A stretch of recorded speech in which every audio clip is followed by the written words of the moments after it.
আমার পীরগঞ্জে ভোটার ভাই বোনেরা যারা আমাকে বিপুল ভোটে দাঁড়িপাল্লা প্রতীকে 11 দলীয় জোটের প্রার্থী হিসেবে নির্বাচিত করেছেন। আজ আমি বলছি, আমি 11 দলের প্রার্থী না।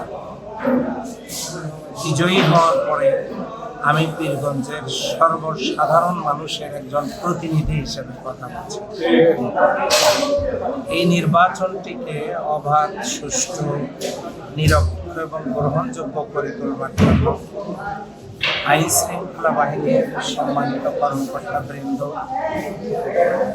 আমাদের সংগঠনের সবচেয়ে সুস্বাদু হালিম রাঁধুনি হালিম, হালিম হোক রাঁধুনি হালিম।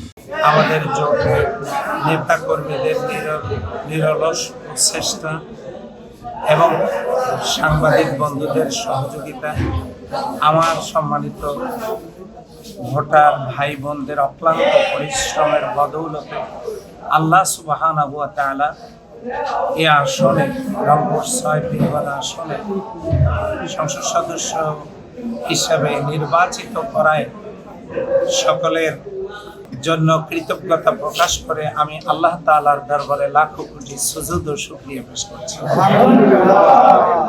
আসলে আল্লাহর রহমত ছাড়া কোনো কিছু সম্ভব না। তিনি দয়া মেহেরবানি করে আমাদেরকে এই বিজয় দান করেছেন। এখন আমাদের কাজ হলো সকলে মিলে এই পীরগঞ্জটাকে সাজানো।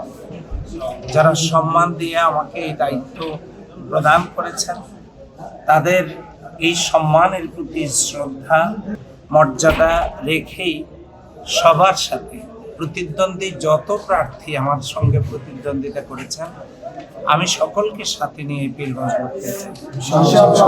আমার কাছে দলীয় ব্যক্তি হিসেবে বিবেচ্য বিষয় হবে না, বরং এই আমার পীরগঞ্জের শহীদ আবু সাঈদের রক্ত স্নাত এই জমিনে যারা আমরা এই বিজয় পেয়েছি, এটা আমার বিজয় না, এটা পীরগঞ্জবাসীর বিজয় বলে আমি মনে করছি।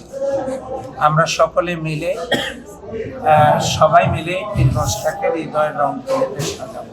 আমি সকলের পরিশ্রমের জন্য কৃতজ্ঞতা জানাচ্ছি। আল্লাহ যেন দুনিয়া এবং পরকালে তাদেরকে উত্তম সম্মানে পুরস্কৃত করেন। আল্লাহ যেন আমাদের কবুল করেন।